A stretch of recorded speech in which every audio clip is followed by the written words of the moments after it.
The FBI raid of former President Trump's home is raising many legal questions. And to break it all down, former federal prosecutor and CBS News legal contributor Keir Dougall is with me now. Hey, Kier, good to see you. Thanks for being here. So CBS News has learned that the raid was connected to the National Archives. But do you believe there's anything more behind this than what we've learned so far? I think there's a lot that we don't know. And as Scott McFarland in the prior segment said, at this stage, typically the search warrant application is under seal. It's not available to us. So, I think that most of the reporting that we're seeing right now, based on unnamed sources who are familiar with the investigation, I expect that to be President Trump's team. So they're the folks who are in the least position to know the details here, because the prosecutors shouldn't be talking and the judge who approved this warrant should not be talking about this. I think there's a lot that we don't know and that we will have to wait and see. And as we mentioned earlier, top Justice Department officials approved this search. Can you kind of explain to our audience what it would take for the Justice Department to sign off on a raid like this? Who exactly would need to approve it? Right. So we're in an election season, and we talked a couple of weeks ago about Merrick Garland's guidelines about taking prosecutive and investigative steps during an election season. His guidance is just like Republican and Democratic attorneys general in the past, that these steps have to be taken very cautiously. We're in the middle of a primary season right now.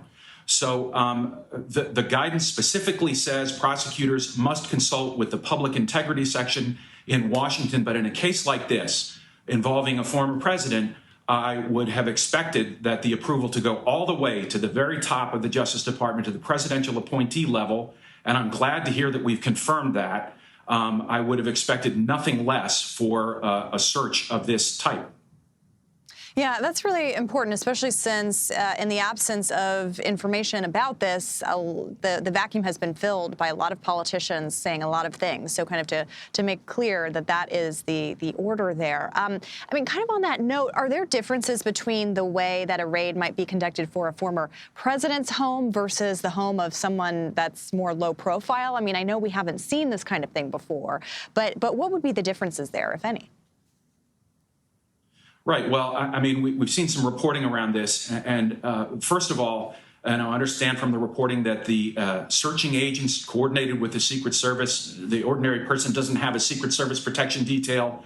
We've seen on January 6th that some of President Trump's supporters can act with violence. If I was planning or involved in this search, I would have been very concerned about the agent's personal safety conducting this search to make sure that the site was secure during the search itself. But otherwise, what we're seeing is a process that's 200 years old, embedded in the Fourth Amendment, the Bill of Rights that was passed in the George Washington administration, that requires a federal judge, a neutral, independent judge, to find evidence under oath that there's probable cause to believe that a crime occurred. That is the basic safeguard in our Constitution that was followed here. We're witnessing this process play out now.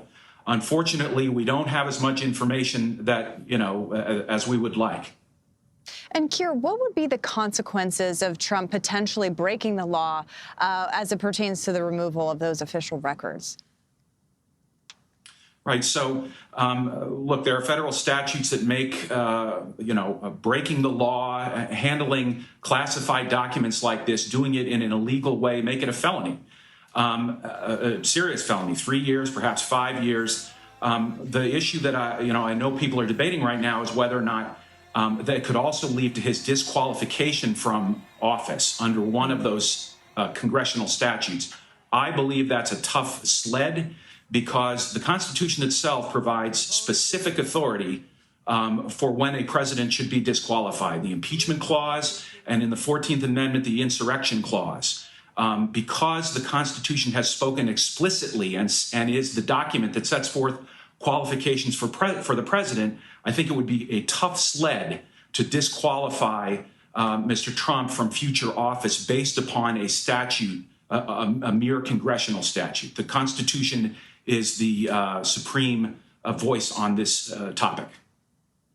All right, Kier Dugal, thank you so much for your time and analysis. We appreciate it, as always. Thank you, Caitlin.